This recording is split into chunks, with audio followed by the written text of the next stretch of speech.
From JBS Studios in Greater New York, this is the JBS News Update with Teisha Bader. I'm Teisha Bader with the JBS News Update for Tuesday, July the 8th, 2025. 5 Israeli soldiers were killed in Gaza overnight last night in a deadly ambush in the area of Beit Hanun. They are 20-year-old Staff Sergeant Meir Shimon Amar, 20-year-old Sergeant Moshe Nisim Frech, 20-year-old Staff Sergeant Noam Aharon Musgadian, 21-year-old Staff Sergeant Moshe Shmuel Knoll, and 28-year-old Sergeant First Class in Reserve Binyamin Asulin. Most of them served in the ultra-Orthodox Netzach Yehuda Battalion.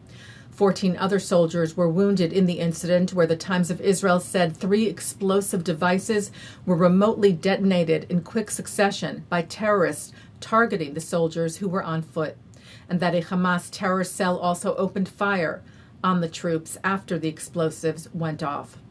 Israeli Prime Minister Benjamin Netanyahu shared a message from Washington, writing today, on this difficult morning, the entire people of Israel bows its head and mourns over the loss of our heroic fighters who gave their lives in the campaign to defeat Hamas and release our hostages.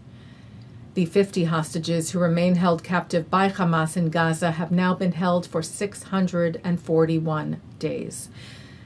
The IDF said today that it eliminated the commander of the Nakba unit of terror group Hamas in the Khan Yunis area in Gaza last week, who, along with his unit, it said, infiltrated the territory of the State of Israel during the murderous massacre on October the 7th and led the raid on the gas station in Kibbutz Magen, and has promoted and led numerous terror operations in Gaza since that day.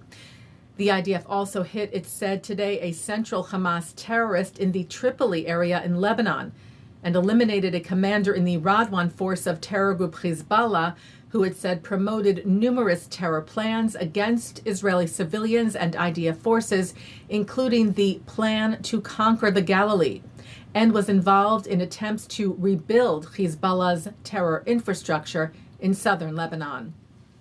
And we turn now to the Prime Minister's visit to Washington, which yesterday included meetings with U.S. Special Envoy Steve Witkoff and U.S. Secretary of State Marco Rubio, before Netanyahu attended a dinner last night at the White House with U.S. President Donald Trump. During the dinner, the Prime Minister surprised President Trump with a letter nominating him for the Nobel Peace Prize, citing Trump's pivotal role in facilitating the Abraham Accords.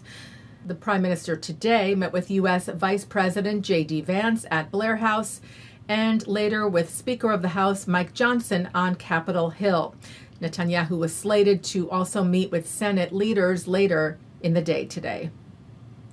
Well, several foreign airlines have announced they will resume or have resumed their flights to and from Israel. The Lufthansa group said yesterday it was preparing to gradually resume its flight operations to and from Ben Gurion starting on August the 1st. Air France resumed its nonstop flights between Ben Gurion and Paris's Charles de Gaulle yesterday.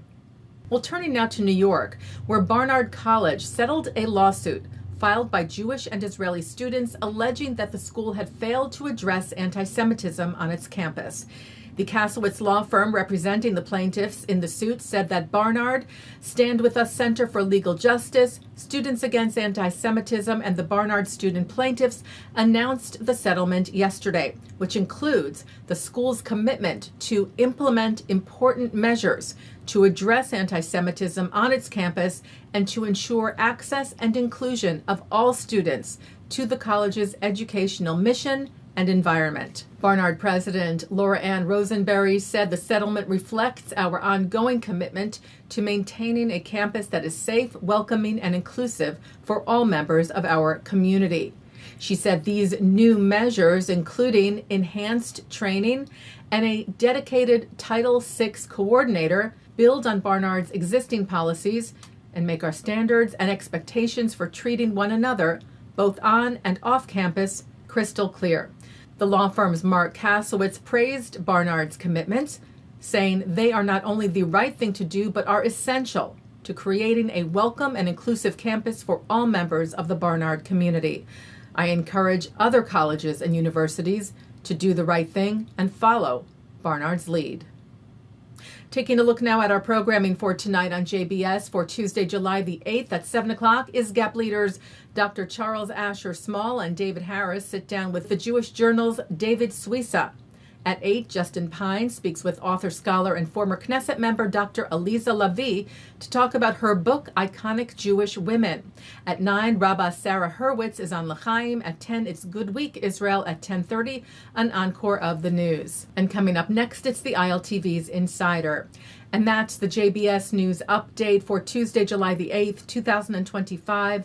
I'm Teisha Bader. Am Yisrael Chai.